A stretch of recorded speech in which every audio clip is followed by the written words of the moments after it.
നമുക്ക് ഈ സിനിമയിലേക്ക് വരാം. JSKയിൽ ചില വിവാദങ്ങൾ പറയണ്ടല്ലോ. വിവാദങ്ങൾ എന്തിനാണ്? ഓൾറെഡി സംസാരിക്കുന്ന ഒരുപാട് പേര് വിവാദങ്ങളെ കുറിച്ച്. ഡയറക്ടർ സംസാരിക്കുന്നുണ്ട്, മറ്റേ ഇൻഫ്ലുവൻസർ സംസാരിക്കുന്നുണ്ട്. അതല്ലേ പറഞ്ഞു, നമുക്ക് അത് വിട്ട് മാറ്റി. അതെന്ന് പറഞ്ഞാൽ ജസ്റ്റ് ജാനകി എന്നുള്ള പേര് മാറ്റണം. ജാനകി എന്ന് പറയുന്നത് അങ്ങനെ ഞാൻ കേട്ടില്ല. ഞാൻ കേട്ടത് ജാനകി എന്നുള്ള പേര് ഇല്ല. നായിക ആരാണ്?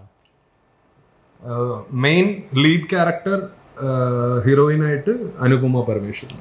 അപ്പൊ ദിവ്യ പിള്ളേ ഉണ്ട്. അവർക്ക് ഇമ്പോർട്ടന്റ് ആയിട്ടുള്ള പരിപാടികളാണ്. ആർട്ടിസ്റ്റുകൾ എല്ലാവർക്കും അവരുടേതായ ഒരു ക്യാരക്ടറാണ്. ഡയറക്ടർ അഭിനയിച്ചിട്ടില്ല. അല്ല, അയാളുടെ പേരെന്താ എനിക്കറിയില്ല. പ്രവീൺ നാരായണൻ. ഇതിന് മുമ്പ് ചെയ്തിട്ടുണ്ടോ പടങ്ങള്? മുമ്പ് പുള്ളി ഒരു പടം ചെയ്തിട്ടുണ്ട്.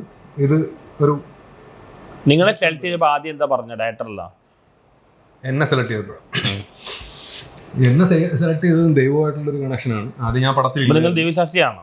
ഞാനോ? Of course. ഞാനോ?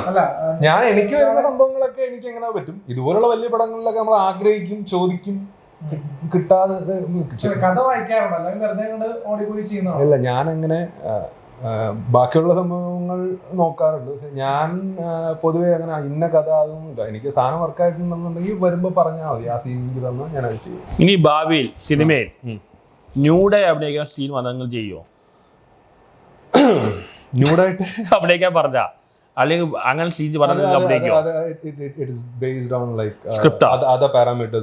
സ്ക്രിപ്റ്റ് ഡിമാൻഡ് ചെയ്യുകയാണെങ്കിൽ, സ്ക്രിപ്റ്റ് ഡിമാൻഡ് ചെയ്യണമെന്നുണ്ടെങ്കിൽ അത് ഒരു റെപ്യൂട്ടഡ് ഡയറക്ടർ ആണെന്നുണ്ടെങ്കിൽ, ഒരു പ്രൂവൻ ഒരു ടീമാണെന്നുണ്ടെങ്കിൽ, അതെല്ലാം നോക്കിയിട്ട് there is nothing about it. Like I don't have any inhibitions. എനിക്ക് അങ്ങനെ ഇൻഹിബിഷൻസ് ഒന്നുമില്ല.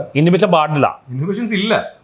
ഇപ്പോൾ ഇവിടെ തലകുത്തി നിൽക്കാൻ ഇപ്പോൾ ആരെല്ലാം പറഞ്ഞു കഴിഞ്ഞാൽ ഞാൻ തലകുത്തി നിൽക്കുക, അതിന് യാതൊരു സംഭവമില്ല. പക്ഷെ കുറച്ച് റിഫൈൻഡ് ആയാൽ മാത്രമേ ആക്ടിങ്ങിനകത്ത് നമുക്കൊരു.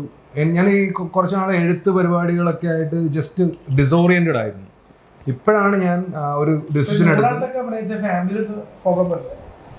അങ്ങനെയാണെന്നുണ്ടെങ്കിൽ Kamal Haasan, he's an actor.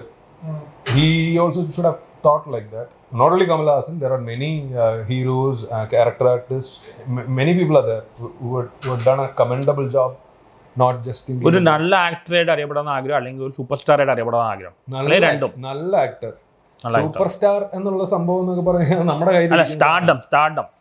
Of course, ഏതൊരു ആക്ടർ ആയാലും സ്റ്റാർഡം ആഗ്രഹിക്കും. സ്റ്റാർഡം ആഗ്രഹിക്കുന്നില്ല, അയ്യോ ഞാൻ സൈഡിൽ കൂടി ഇങ്ങനെ പൊക്കോളാം, അങ്ങനെയുള്ള സംഭവമൊന്നുമില്ല. ഒരു കുന്നോളം ആഗ്രഹിച്ചാൽ നമുക്ക് ഒരു ചെറിയൊരു സാധനം. ഒരു സഭാ നടന ക്യാരക്ടർ റോൾ ചെയ്യാനാണ് താല്പര്യം അല്ലെങ്കിൽ നായകനായിട്ട് അഭിനയിക്കാൻ താല്പര്യം? എനിക്ക് അഭിനയിക്കാനാണ് താല്പര്യം. അഭിനയിക്കാൻ എന്ത് കിട്ടിയാലും ചെയ്യും. അത് മാത്രമല്ല, സ്ക്രിപ്റ്റ് ചെയ്ത് ആ പാട്ട് അഭിനയിക്കും, അതൊക്കെ ചെയ്തിരുന്നു. ഇനി ആ പരിപാടിയൊക്കെ ഒന്ന് സൈഡിലോട്ട് മാറ്റിയിട്ട് ആക്ടിങ്ങിൽ തന്നെ ഫോക്കസ് ചെയ്ത്, മേ ബി ഓൾറെഡി ചെയ്തു വെച്ചേക്കുന്ന എന്തെങ്കിലും പരിപാടികൾ ഇവിടെ ഉള്ള ആൾക്കാരെല്ലാം അറിയാവുന്ന പ്രോജക്റ്റുകളാണ്. നമ്മൾ ഫ്രണ്ട്സുമായിട്ട് അപ്പോൾ എല്ലാവരും തന്നേക്കുന്ന എൻകറേജ്മെന്റ് ഭയങ്കര വലുതാണ്. കിട്ടുന്ന സാധനം, പൊളി സാധനം. പക്ഷെ ഇത് പറയേണ്ട ആൾക്കാർ ഇത് വായിക്കുന്നില്ല എന്നുള്ളൊരു സാധനമുണ്ട്. അപ്പം എനിക്ക് ഓൾമോസ്റ്റ് ഫെഡപ്പ് ആയിട്ട് ഞാൻ ആ പരിപാടി നിർത്തി. ഇനിയിപ്പോൾ ഓൾറെഡി ഒരു ആർട്ടിസ്റ്റുമായിട്ടൊരു ഇൻട്രാക്ഷൻസ് നടക്കുന്നുണ്ട്. പുള്ളി ഇൻട്രസ്റ്റഡ് ആണ്. അത് ഡയറക്റ്റ് ചെയ്യുന്നൊരു പടമായിരിക്കും.